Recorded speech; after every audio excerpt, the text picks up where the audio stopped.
time ago, there was a boy whom everyone loved to mock.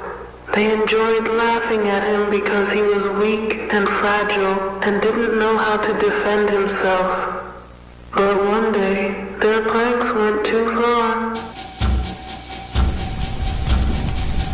They set fire to the poor boy's house. And then he went mad.